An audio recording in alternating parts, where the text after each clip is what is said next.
अस्सलाम वालेकुम दोस्तों, उम्मीद है मेरे सभी दोस्त खैर आफियत से होंगे और मुझे कहते हैं ज़ुबैर अब्बासी। और जब मेरा मूड उदास होता है तो मैं आ जाता हूँ बाहर खेतों में, और आप मेरे बैकग्राउंड पे देख सकते हैं सब्ज़ हरियाली है और सरसब्ज़ जो फसलें हैं वो लहलहा रही हैं। और इसके अलावा जो बैकग्राउंड पे आप देख भी सकते हैं कि भैंसें जो हैं वो चर रही हैं, और मेरी जो दूसरी साइड पे हैं वहाँ पर वो जो बच्चे हैं वो क्रिकेट मैच खेल रहे हैं। जब वो लोग क्रिकेट मैच खेलते हैं तो मैं अक्सर आके यहाँ पर बैठ जाता हूँ और उनका मैच देखता हूँ, और मेरा भी दिल करता है खेलने का, और कभी कभार मैं उनके साथ खेल भी लेता हूँ।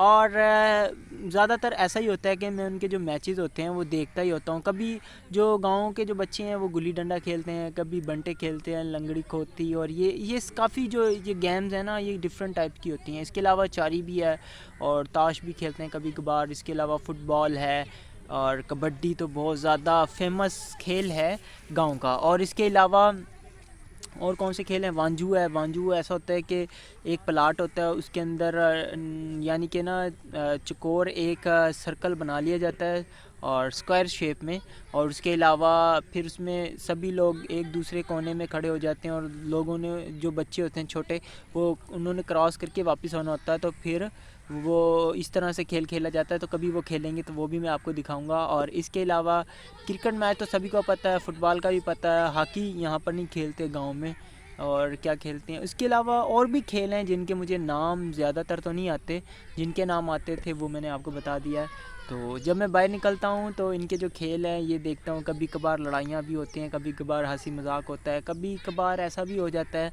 कि बड़ों में भी लड़ाई हो जाती है, मुँहमारी होती है, लेकिन ऐसा नहीं होना चाहिए। जो खेल है वो खेल की हद तक होना चाहिए, और जो बच्चों की लड़ाई है उसमें तो किसी को पढ़ना ही नहीं चाहिए।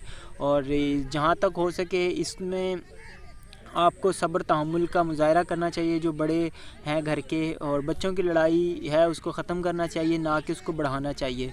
और इसके अलावा जब गांव के जो बच्चे हैं ये टूर्नामेंट में भी हिस्सा लेते हैं, जब स्कूल होते हैं तो वहाँ पर जो स्कूल जो सरकारी तौर पर जो टूर्नामेंट होते हैं उनमें भी हिस्सा लेते हैं। उनमें ज़्यादातर जो बच्चे हैं वो नेज़ाबाजी में हिस्सा लेते हैं, और गांव के बच्चे ज़्यादातर जो शौकीन हैं वो कबड्डी के हैं।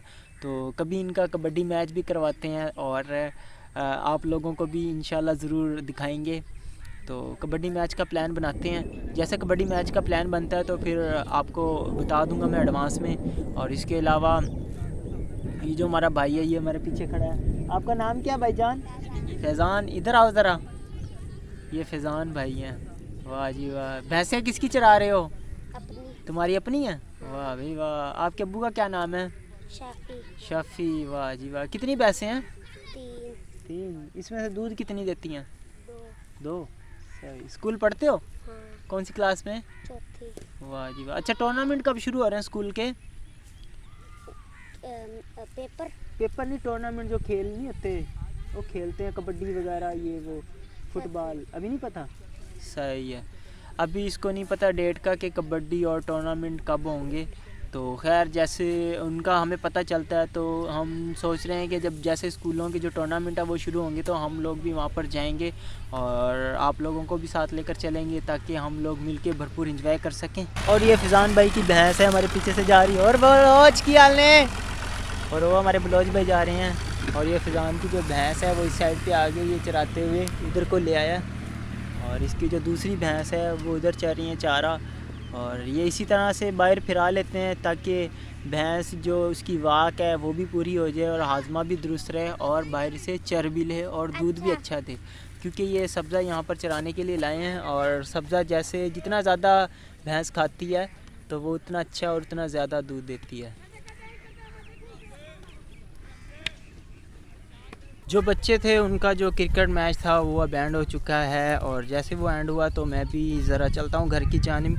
और जो बाहर गांव की जो फ़िज़ा होती है वो बहुत ज़बरदस्त होती है, और सांस ताज़ा हो जाती है, खुशगवार, और माहौल ज़बरदस्त वीआईपी, और बहुत मज़ा आता है घूमने में। और जब सर्दियाँ होती हैं तब तो यहाँ पर बहुत ज़्यादा धुंध होती है और कुछ नज़र ही नहीं आता। बाज़ औक़ात ऐसा भी होता है कि सारा दिन इतनी ज़्यादा धुंध रहती है, और जब यानी कि तकरीबन 4 बजे के करीब हल्की सी धूप आना शुरू होती है और वैसे ही शाम हो जाती है, और फिर से वो जो कोहरा होता है वो बहुत ज़्यादा और बहुत बड़ी तादाद में यहाँ पर छा जाता है, जिससे जो नज़र है वो ज़ीरो हद तक रह जाती है। इसके अलावा جو گاؤں کی سردیاں ہیں وہ بہت زیادہ سخت ہوتی ہیں یہاں پر بہاول نگر میں خاص طور پہ، اور یہاں پر جو درجہ حرارت ہے وہ 2 سینٹی گریڈ تک رہ جاتا ہے، یعنی کہ 0 پوائنٹ پہ پانی جم جاتا ہے، اور یہاں کا جو ٹمپریچر ہے وہ 2 تک آ جاتا ہے۔ تو اس سے آپ کو اندازہ لگ سکتا ہے کہ یہاں پر کتنی سردی یعنی کہ ہوتی ہے۔ اور بچے پہلے چلے گئے تھے تو لیکن اب پھر سے وہ شاید کھیلنا چاہ رہے ہیں اور وکٹیں جو اپنی ہیں وہ لگا رہے ہیں، اور میں اپنی واک بھی پوری کر لیتا ہوں یہاں پر گھومتے پھرتے، اور آپ لوگوں سے ملنا تو میرا شوق ہی ہے، تو اس لیے ساتھ میں آپ لوگوں کو بھی رکھتا ہوں تاکہ آپ لوگوں سے بھی اچھی خاصی میری گپ شپ لگ جائے اور میری واک بھی بہت زبردست ہو جائے۔ اور جو ٹائم ہے ابھی 4:20 ہو چکے ہیں، اور تقریباً 4:45 عصر کی نماز ہوتی ہے، تو میں نے نماز ادا کرنی ہے، تو میں سوچ رہا ہوں کہ ابھی میں گھر چلتا ہوں اور کچھ جو ضروری کام ہے وہ کرتا ہوں، پھر اس کے بعد نماز عصر ادا کروں گا، پھر اس کے بعد یہاں پر قریب ایک میلہ لگا ہے وہاں پر جانا ہے اور آپ لوگوں کو وہاں پر لے کر چلنا ہے، اور آپ لوگوں کے لیے وہاں پر ولاگ بھی بنانا ہے۔ تو ملتے ہیں کسی اور ولاگ میں۔ امید ہے آج جو میری باتیں ہیں اور جو میری گپ شپ ہے آپ کو بہت اچھی لگی ہوگی۔ کمنٹ باکس میں اپنی رائے سے بھی ہمیں آگاہ کیجیے گا، اور ملتے ہیں کسی اور ولاگ میں، تب تک کے لیے ہمیں دیجیے گا اجازت۔ اللہ حافظ۔